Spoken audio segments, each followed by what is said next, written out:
Once, hidden far from any map, beyond the towns and traffic and glowing city signs, there was a lake so still it looked like glass. They called it Lake Eluna.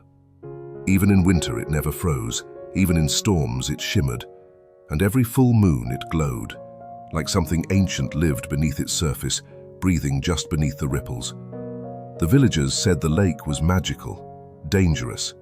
They whispered old warnings to children, never step into Eluna, it remembers more than we do. But not everyone listened, especially not a girl named Nerra. She wasn't afraid of magic. She wasn't afraid of the lake, because the scariest thing in her world had already happened.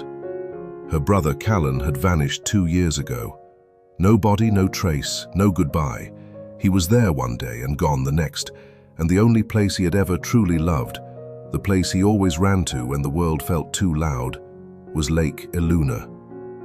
So every day since Nerra had come to the shore, every day she sat in silence, not crying, not screaming, just waiting. Somewhere deep inside her she believed the lake had taken him, and one day she decided to ask it why. It was the coldest night of the year.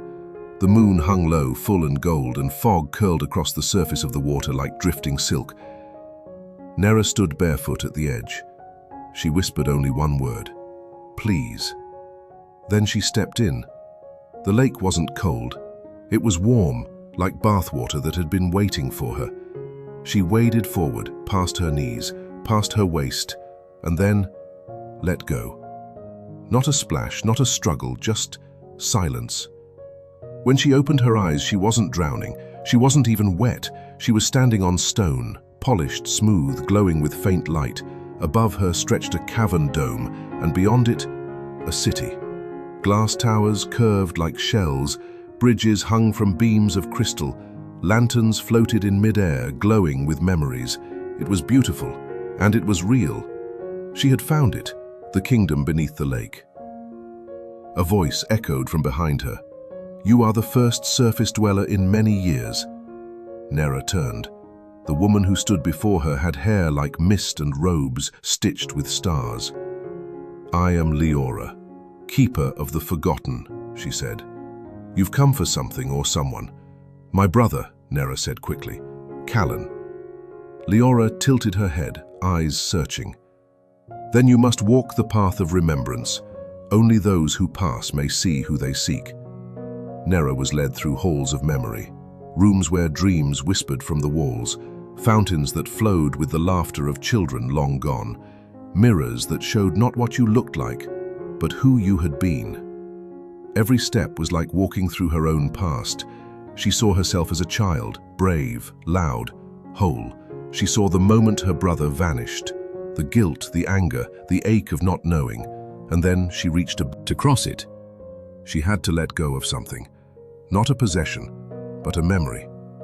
She chose the sound of her brother's laugh. Not to lose it forever, but to offer it as proof of love. She stepped across, and the bridge held. On the other side was a garden, floating trees with silver leaves, stone benches where time sat still, and at the center, Callan. Older now, tired, but still him. He didn't look surprised to see her. "I was hoping you'd find me," he said softly. "I've missed you every day," she whispered.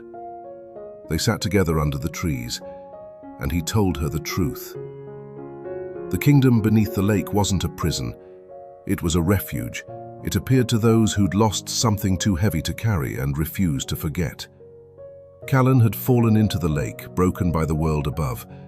It had welcomed him, healed him, shown him who he was. "But time is different here," he said. "A day feels like a year.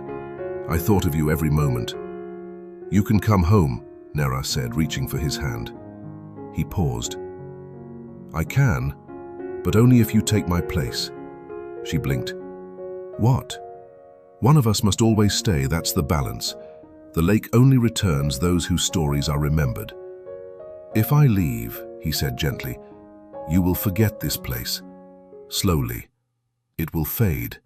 But I will live," she said, "and I'll go back to being a memory," he replied with no bitterness. She didn't answer right away. She just sat with him, listened to the silence, held his hand, and when it was time, they walked to the heart of the lake, a crystal orb floating in a well of light. She placed her palm against it.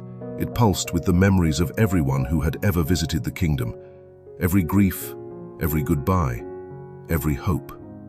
She looked at Callan, then smiled through her tears. "I remember," she said, and the lake accepted her. Callan awoke on the shore of Lake Eluna.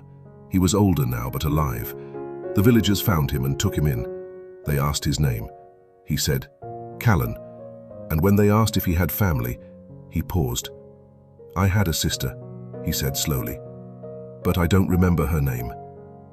That night, he dreamt of stars sewn into cloth, of a girl with fire in her voice, of laughter echoing through glass halls, and a whisper, "If you remember me, I'm never truly gone."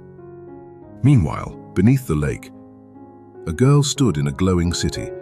She wore a cloak of stars, and she smiled gently as others arrived, lost, grieving, searching.